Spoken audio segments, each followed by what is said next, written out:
The housekeeper never expected anyone to be home. She had just finished scrubbing the floors, wiping down the countertops, and was now feeling the weight of the day's work. The late hours had taken their toll. Her body ached from exhaustion, her legs heavy and worn, yet her mind was still alert enough to keep her moving. But now, as she stood by the window, staring out into the quiet street below, fatigue overcame her. It had been a long week. The house had been filled with tension, a kind of stillness that only came from the unspoken. She wondered if the owner, Mr. Johnson, had noticed. He'd been distant lately, his eyes clouded with worry, and he hardly spoke to her beyond a brief greeting in the mornings. The housekeeper sank onto the couch, her back aching as she stretched out. The soft fabric of the cushions welcomed her like a long-lost friend. She closed her eyes, letting the world outside blur into nothingness. Just a few minutes of rest, she thought. But that would be her first mistake. A sudden creak of the door startled her from her brief escape. She snapped her eyes open, heart pounding. The sound was so familiar, so unmistakable. She knew that door creaked when it opened. It was a noise she had heard 1,000 times, but this time, it was different. This time, she wasn't expecting anyone. She wasn't prepared for who would walk through that door. Her breath caught in her throat. The door opened further, and there he was, Mr. Johnson, the CEO of the company she had worked for all these years. His presence filled the room, and his stern, calculating eyes immediately met hers. For a split second, neither of them moved. The silence between them was suffocating, thick with unspoken words, unasked questions. His gaze didn't soften. In fact, his sharp eyes seemed to pierce through her, as if he could see every inch of her weariness, every ounce of her exhaustion. She quickly sat up, brushing the stray locks of hair from her face, but it was too late. He had already noticed. And something in his eyes, something unreadable, shifted. "Why are you here?" His voice broke the silence, low and deliberate. The housekeeper blinked, still trying to gather herself. She had never seen him like this. She had always known him as a powerful, commanding figure. But today? Today, something felt off. His usual composed demeanor was replaced with something darker, something she couldn't quite place. I'm just resting for a moment," she said, her voice trembling slightly. She wasn't sure if it was the sudden shock of his presence or the overwhelming fatigue that made her words come out like that. "It's been a long day, Mr. Johnson." He didn't answer right away. His eyes scanned her face, lingering just a bit longer than she was comfortable with. Then, his gaze dropped to the floor, where her worn-out cleaning supplies lay scattered. The mop, the rag, the bucket, each symbolized the long hours she had poured into this job. She noticed how he seemed to hesitate, as if debating something in his mind. Then, he took a slow step forward, and another, until he was standing in front of her. The air between them felt charged, heavy with something unsaid. "I didn't realize you were this exhausted," he finally said, his voice softer now, almost like a whisper. The housekeeper couldn't quite make sense of his sudden shift in tone. One moment, he was cold and calculating, the next, he seemed almost concerned. But why? Why would he care about her exhaustion? "I'm fine, sir," she replied, standing up quickly, trying to mask her discomfort. "Just tired, that's all." But he wasn't convinced. She could tell. His sharp eyes never left her, studying her, as though searching for something. And then, just as quickly, he reached into his pocket and pulled out a small, folded envelope. "Take this," he said, his voice firm. The housekeeper took the envelope, confused. It was heavy, the paper thick, almost as if there was more inside than just a letter. She opened it slowly, her fingers trembling. What could this possibly be about? She'd worked for Mr. Johnson for years, but he had never given her anything, certainly not like this. Inside the envelope was a check. A large one. So large, in fact, that her heart skipped a beat. She looked up at him, but his expression remained unreadable. "I don't understand," she said, her voice barely above a whisper. "This is for you," he said, his words cutting through the air. "For everything you've done for this house. For your dedication. Take it." The housekeeper's eyes widened. She couldn't process it. A check for this amount? From him? What was going on? Why was he doing this?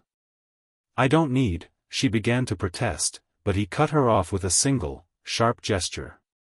"You do," he said. "You've earned it." Her hands shook as she folded the check back into the envelope. She didn't know how to respond. Was this his way of apologizing for the distance? For the tension that had built up between them? Or was there something more to it? Before she could say anything else, Mr. Johnson turned and headed for the door. "Get some rest," he said, pausing just before he stepped outside. "You deserve it." As the door clicked shut behind him, the housekeeper stood frozen in the middle of the room, the envelope still clutched tightly in her hands. Her mind raced, questions piling on top of one another. What had just happened? Why had he given her that check? And more importantly, why had he been so different today? What was behind his actions?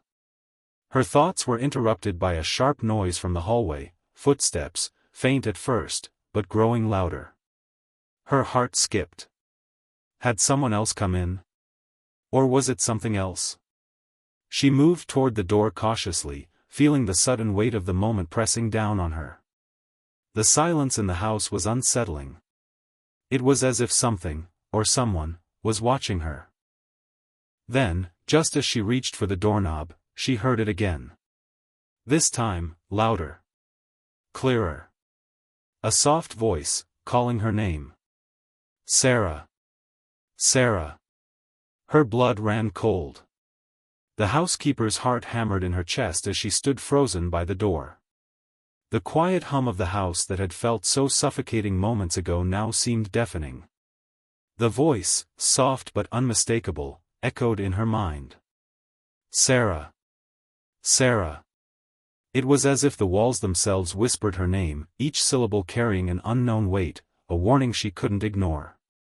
She glanced at the envelope in her hands. The check. The strange gesture from Mr. Johnson. What was all of this about?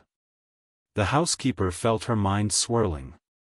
The exhaustion she had felt moments ago returned with a vengeance, but now it was mixed with a fresh wave of fear. She wasn't sure what she was afraid of, but something deep inside her knew that her world had just shifted in a way she couldn't understand. The voice came again, a little clearer this time, though just as faint. "Sarah, come to me." Her breath caught in her throat. She didn't want to move. Didn't want to follow that voice, whatever it was. It was too strange. Too unsettling. But there was something about it, something about the way it seemed to beckon her from the dark corners of the house that made her hesitate, just for a moment. "It's just your imagination," she tried to tell herself. "The exhaustion is getting to you. You've worked too hard today." But no, it wasn't just that. There was something real about the voice. It wasn't in her head, it was coming from somewhere within the house. She felt the cold chill in the air around her, the kind of chill that made her skin prickle. Taking a deep breath, Sarah turned the doorknob and slowly pushed the door open, stepping cautiously into the dim hallway. The sound of the house creaking under the weight of the silence was almost unbearable. She strained her ears, hoping to hear something, anything, to explain what was happening. But all was still. Her eyes scanned the hallway, the old wood floors creaking beneath her as she walked. The dim glow from the light above her barely illuminated the path ahead. The silence felt unnatural, like the house was holding its breath, waiting for her to make the next move. Sarah didn't know why she was still walking toward the source of the voice, or why she felt so drawn to it. But her legs carried her forward, as if something inside her was urging her on, a force she couldn't explain. She reached the end of the hallway and paused before the closed door to the study, a room she had never dared to enter, not in all her years of working here. For a moment, she stood still, her hand hovering over the doorknob. It was as though the house itself was watching her, waiting to see what she would do. The air felt thick with something unspoken. The voice spoke again, this time louder, more urgent. Sarah. Her breath caught in her throat. Without thinking, she turned the doorknob and stepped into the study. The room was dark, save for the faint light that seeped through the blinds. The furniture was covered in dust, and the air smelled stale, as though it hadn't been disturbed in a long time. The walls were lined with shelves of books, all of them old, their spines cracked and faded. There were papers scattered across the desk, some of them half-closed, others neatly arranged. But Sarah's eyes didn't land on any of that. Her gaze went straight to the chair in the corner of the room. The chair where someone, or something, was sitting. A figure. A shadowy shape in the corner of the room. Her heart skipped a beat. The figure was barely visible, but she could make out the silhouette of a person, seated in the chair. The figure's head was tilted down, the shadows obscuring its face, but Sarah could see the faint outline of hands resting on the arms of the chair. "Who's there?" Sarah called out, her voice barely a whisper. The figure didn't move. The silence stretched on, unbearable. Then, the voice came again, now clear and sharp, as though it was right next to her ear. "Come closer, Sarah. You're meant to see the truth." A chill swept through her, and her legs froze in place. Her mind raced, trying to make sense of it all. She had to leave. She had to get out of there. But her body refused to obey. She stood rooted to the spot, her eyes locked on the figure in the chair, unable to look away. Suddenly, the figure shifted. The chair creaked as the person slowly raised their head. And that's when she saw it. A face.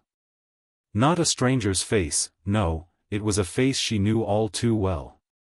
A face she had seen 1,000 times, but never quite like this. It was Mr. Johnson. But he was different. His face was pale, drained of color, his eyes wide and empty, as if he had seen something beyond human comprehension. His lips moved, but no sound came out. His gaze was fixed on her, but there was no recognition in his eyes. Sarah's heart pounded in her chest. What was happening? Why was Mr. Johnson here? Why was he sitting in the dark, like a ghost? And why was she so terrified? Before she could take another step forward, a voice from behind her made her jump. "Sarah, leave him." She spun around, her pulse racing. Standing in the doorway was another figure, a woman this time. Tall, slender, with long, dark hair that hung loosely over her shoulders. Her eyes glowed with a strange, eerie light, but there was a kindness in them that made Sarah hesitate. "You shouldn't be here," the woman said, her voice calm but urgent. "You don't know what you're dealing with." Sarah was too stunned to speak. She glanced back at Mr. Johnson, who was still sitting motionless in the chair, his expression blank. Then she turned her gaze back to the woman. "Who are you?" she managed to ask, her voice trembling.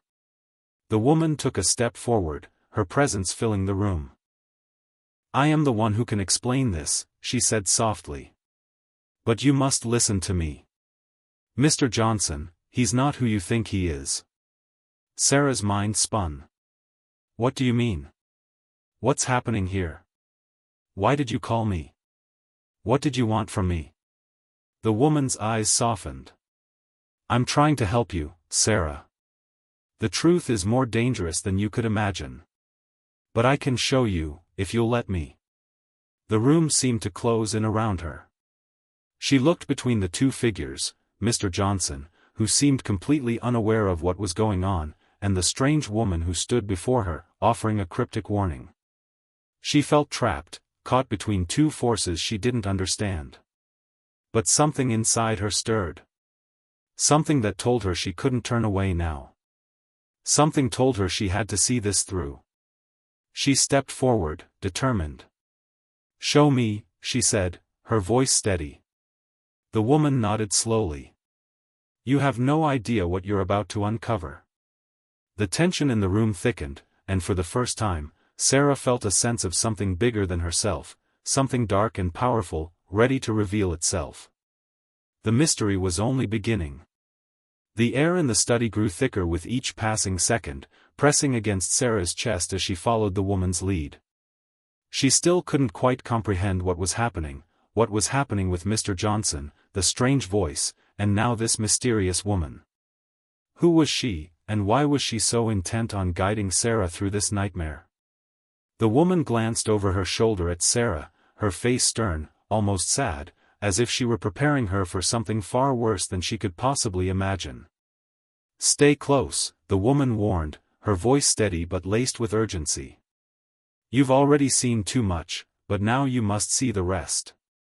Sarah nodded, though a knot tightened in her stomach. Every instinct told her to run, to leave the house and never come back. But something beyond fear, was keeping her rooted in place. A dark curiosity, a desperate need to understand what was unfolding around her. The woman led Sarah back to the chair where Mr. Johnson sat motionless, his gaze still vacant, his skin pale and ghostly. His eyes, though open, seemed to look through her as if she didn't exist. She hesitated for a moment, fear bubbling to the surface, but then the woman placed a hand on Sarah's shoulder, guiding her toward him.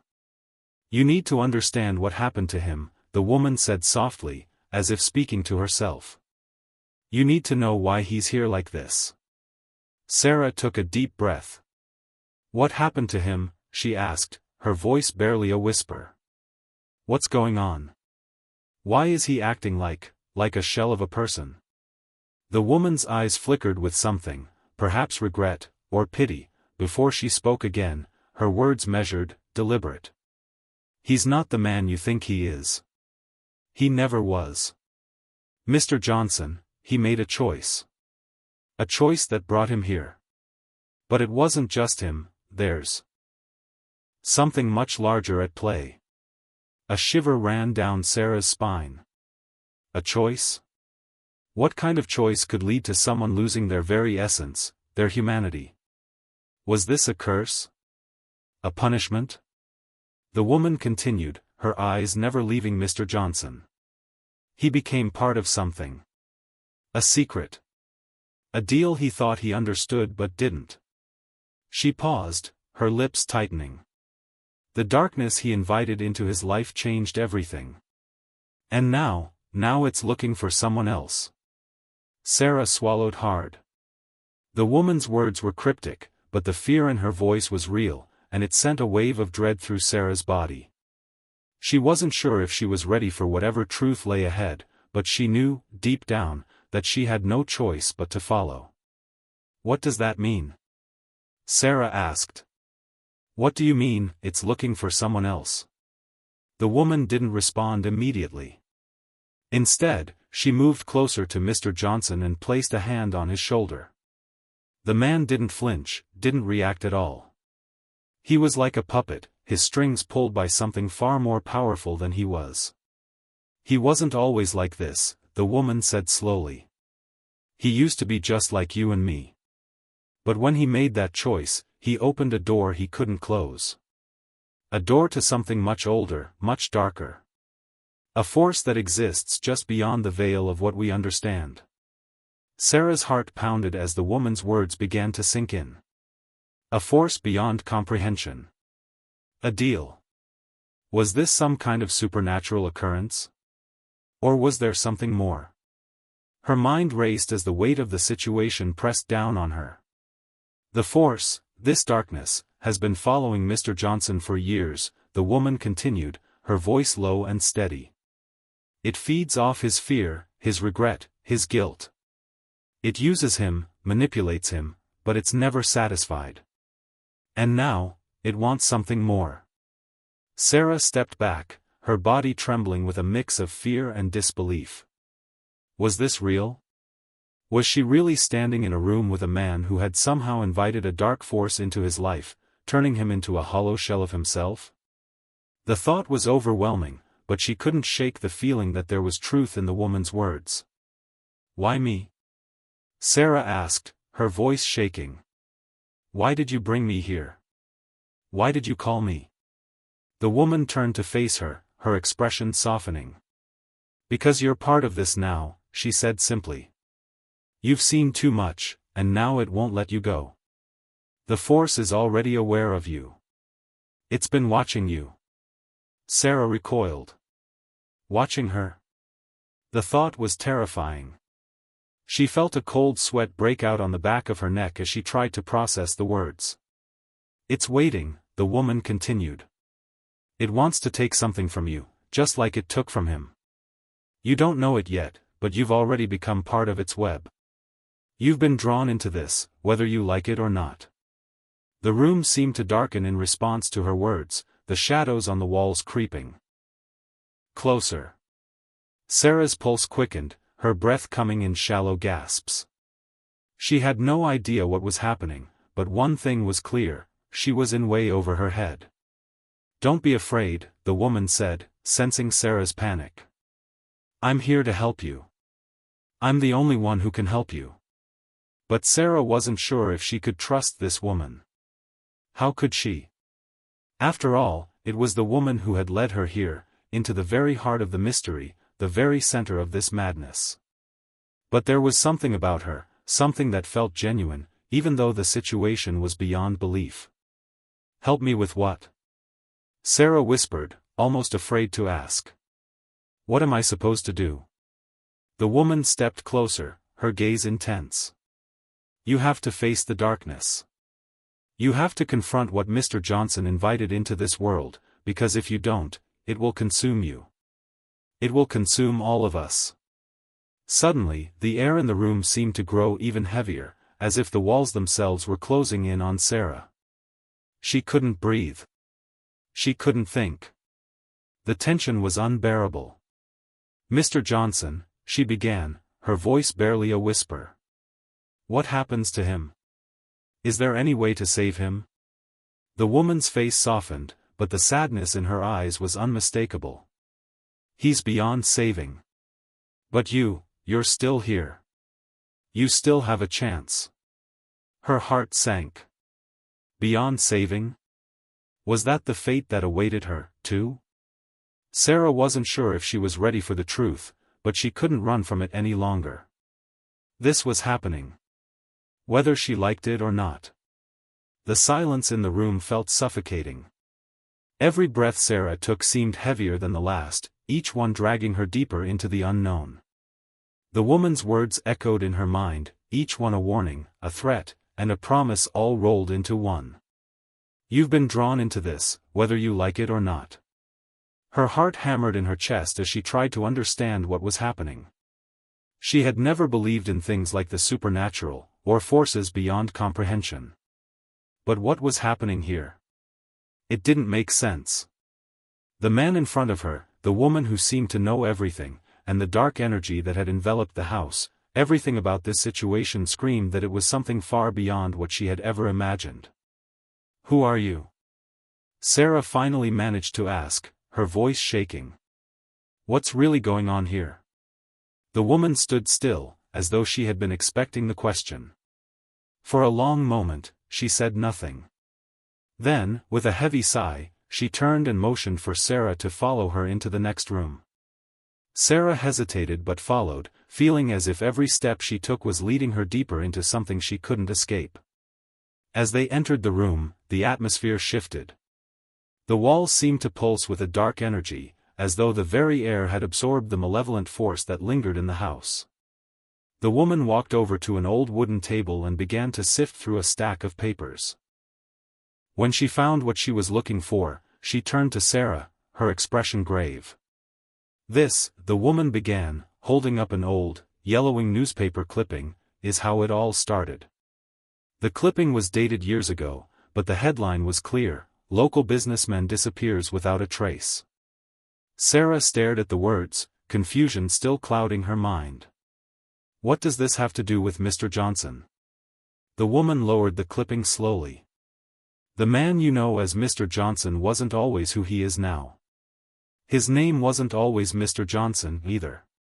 He was once someone completely different, a man with a life, a family, and a future. Sarah frowned. But that doesn't explain what happened to him. The woman nodded, her gaze distant as if she were reliving the past. It's a long story, but I'll tell you everything. I'll tell you the truth. She took a deep breath before continuing. Years ago, this businessman, had everything. A thriving company, a beautiful family, and a reputation that was almost untouchable. But he wasn't satisfied. No matter what he achieved, it wasn't enough. And that's when he met it. The woman's voice dropped to a whisper, as if speaking of something too dangerous to name aloud. Sarah leaned forward, hanging on every word. It wasn't just a person. It wasn't even human. It was a force, an ancient entity that had been hiding in the shadows of human history for centuries. It promised him power, wealth, and success beyond his wildest dreams, but at a cost. Sarah's mind raced. She had heard stories like this before, about people making deals with dark forces, only to regret it when the price was too high. But she had never imagined she would be standing in a room, listening to someone tell her that it was all real. Mr. Johnson, the woman continued, had heard whispers of this entity for years. He thought it was just a myth, a legend. But then, one night, he met it in person. It offered him everything he wanted, everything he thought he needed. All he had to do was make one simple choice. The woman paused, as if allowing the weight of her words to settle over Sarah. The air was thick with the sense of inevitability, as if they were at the crossroads of something far larger than either of them could understand. And what was the choice? Sarah asked, her voice barely a whisper. The choice was simple, the woman replied, her voice cold. To give up his humanity. Sarah blinked, unsure if she had heard her correctly. What do you mean? Give up his humanity? The woman nodded slowly, her face grim. The entity offers power, but it requires something in return. It takes away what makes us human, our emotions, our ability to feel. It strips away the core of who we are. At first, the change is subtle. You feel a little more detached, a little more invincible. But over time, you become something else entirely. Sarah's stomach turned. The thought of losing her emotions, of becoming a hollow shell, was terrifying. But the most disturbing part of the story was the idea that Mr. Johnson had chosen this fate. He had knowingly given up everything that made him human for the promise of power and success. Did he regret it? Sarah asked quietly. The woman's eyes darkened. Not until it was too late. The woman stepped closer to Sarah, her voice lowering. Mr. Johnson thought he could control the power, but he was wrong. The more he took, the more the darkness consumed him. It twisted him, changed him, until he was no longer the man he had once been. But he wasn't alone in this, there were others who made the same choice, others who have since disappeared, leaving only their broken shells behind. Sarah felt her heart racing. This was no longer just a mystery, it was a warning. She had stumbled into something far darker than she could have ever imagined. The chilling realization that the darkness was waiting for her, too, made her skin crawl. But why me?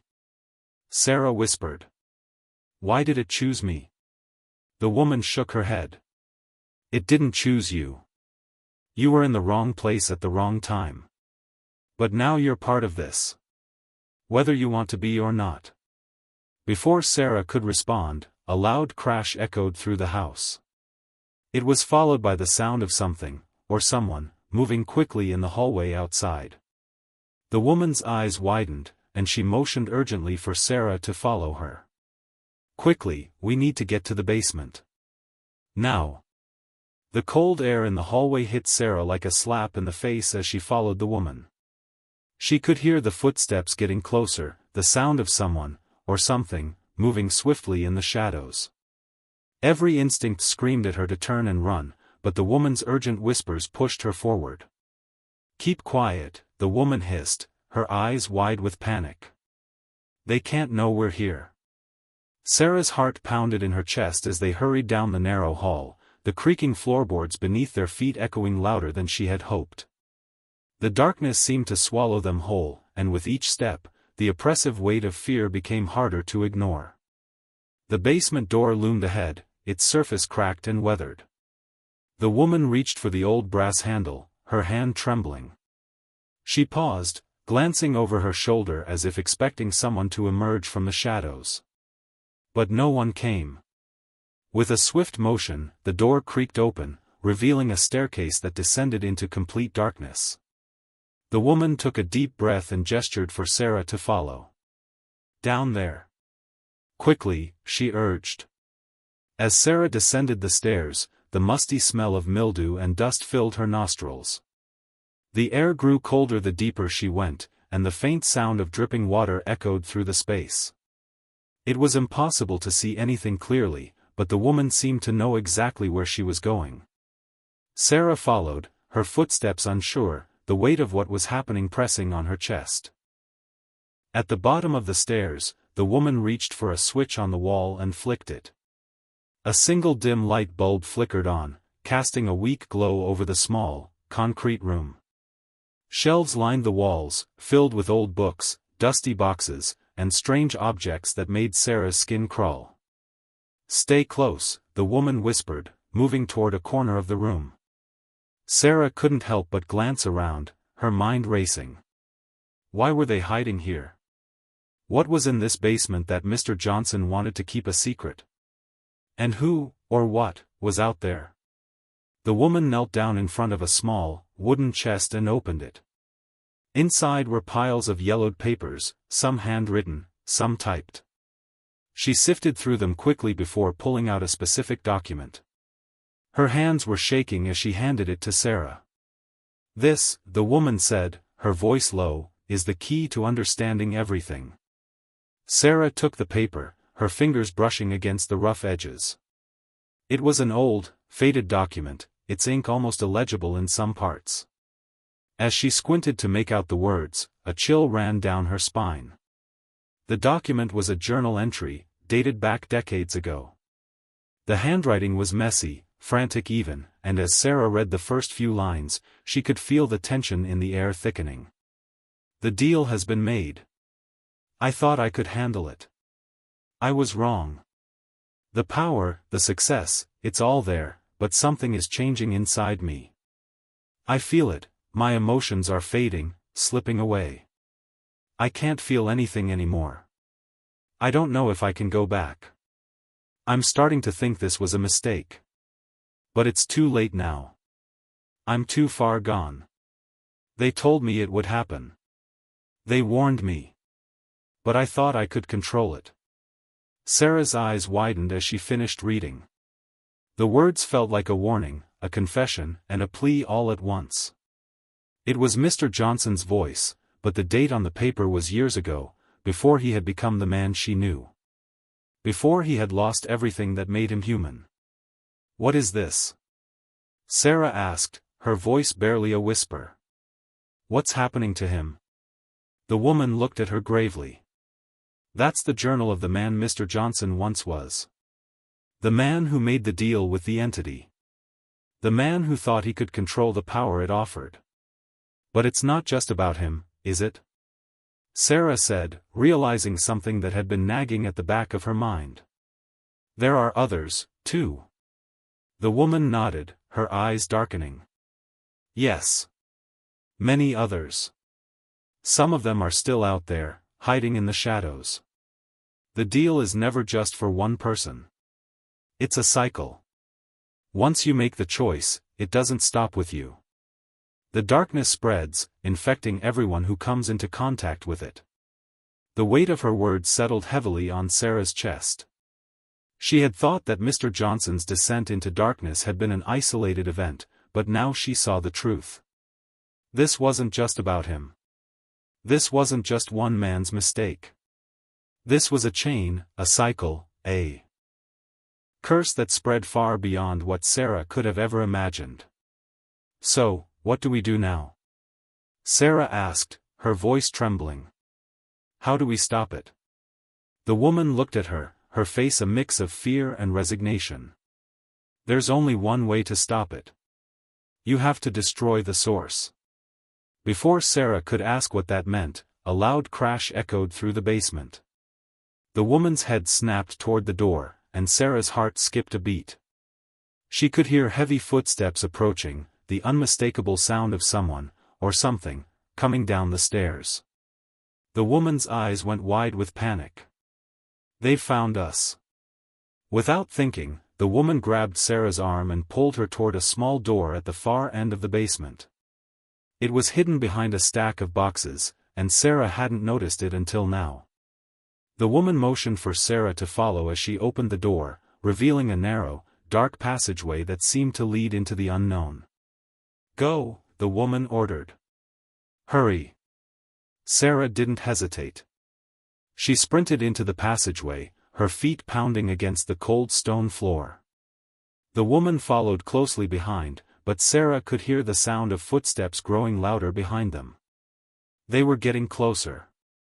Sarah's pulse quickened, and she could feel the weight of their pursuers bearing down on her. The passageway twisted and turned, and Sarah had no idea where it led. She didn't know how long they had been running, but the air grew thinner, colder, and the walls seemed to close in around her. Her mind raced as she tried to think of a way out. But there was no turning back. The darkness was closing in. They rounded a corner, and suddenly, the passage opened up into a large, underground chamber. The walls were lined with strange symbols, and in the center of the room stood a large, stone pedestal. On the pedestal was an object, a glowing, pulsating orb that seemed to hum with dark energy. That's it, the woman said, her voice barely audible. The source. Sarah stared at the orb, a sense of dread washing over her. She had no idea what it was, but she knew one thing for sure: if they didn't destroy it, everything would be lost. The woman stepped forward, her hands trembling.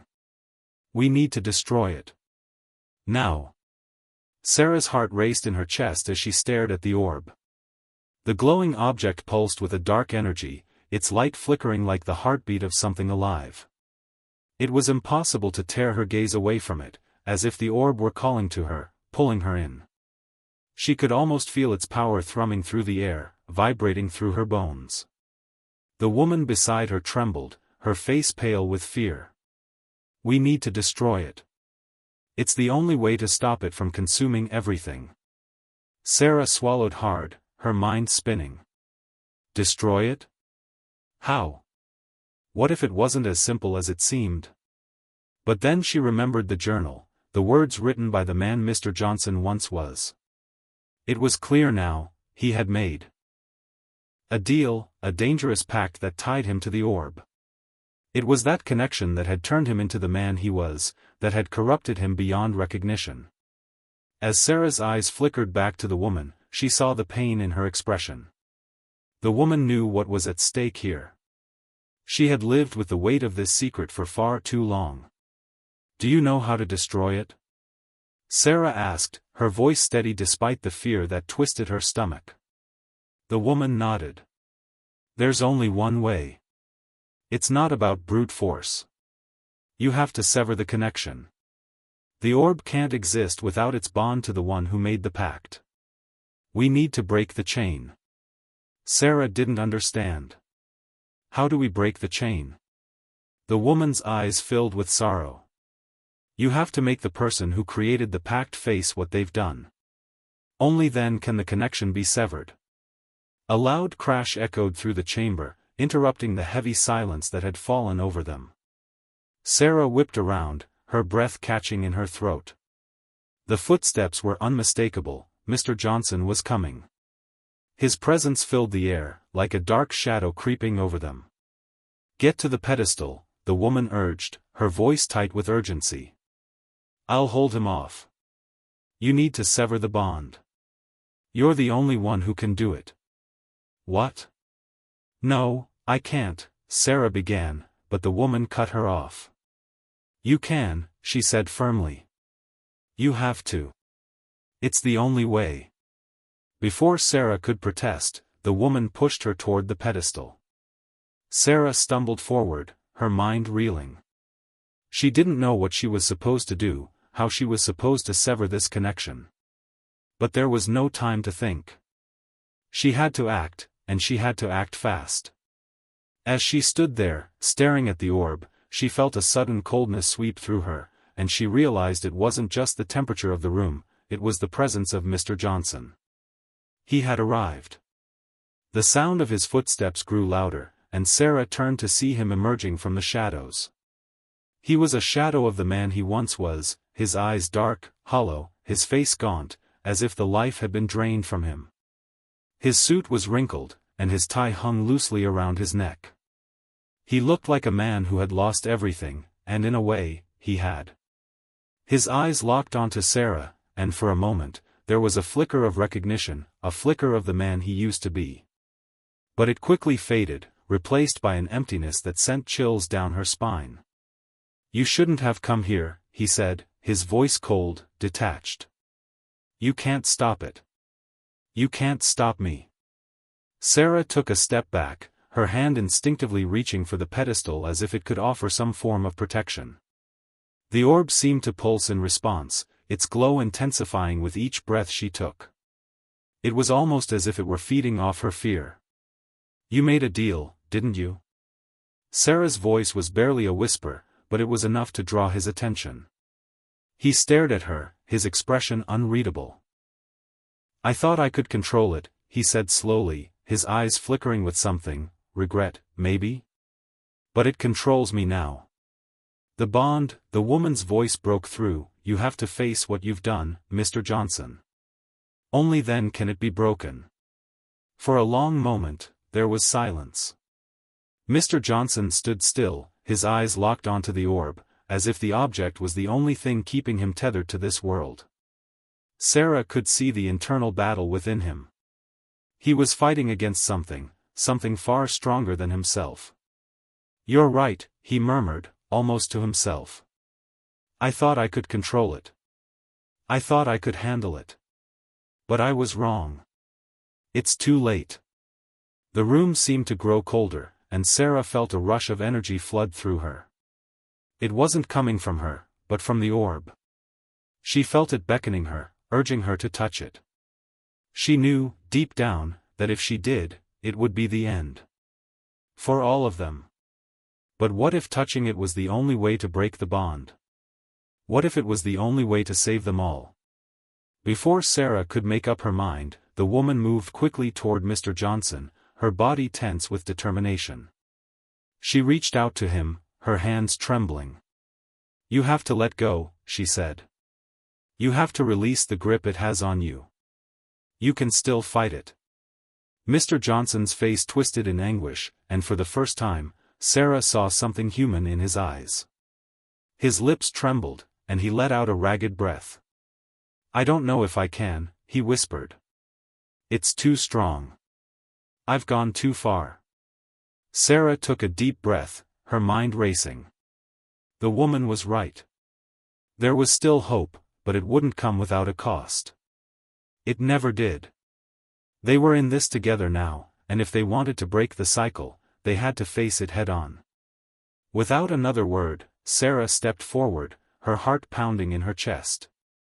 She had no idea what would happen when she touched the orb, but she couldn't turn back now. Her fingers brushed against the cool surface of the orb, and the world seemed to stop. The air around them crackled with energy, and a sharp pain shot through Sarah's hand as she made contact. The orb's glow intensified, blinding her, and for a moment, she felt like she was falling, sinking into the darkness. But then, just as suddenly, everything went still. Sarah gasped for air, her chest heaving as she pulled her hand back. The orb's glow had dimmed, and the room felt quieter, as if a heavy weight had been lifted. Mr. Johnson stood motionless, his eyes wide, his face ashen. "It's done," the woman whispered, her voice filled with relief. Sarah looked up, her eyes locking with Mr. Johnson's. For the first time in a long while, there was a flicker of something, regret, maybe even sorrow, in his eyes. He was free, but at what cost? In the silence that followed, Sarah realized that while the bond had been broken, the consequences of their actions had not yet fully revealed themselves. The cycle had been stopped, but the scars it had left behind would take a long time to heal. As they stood there in the aftermath, Sarah understood one thing for sure: some mysteries were never fully solved. But sometimes, the only way to survive was to face them head-on, no matter how impossible the journey seemed.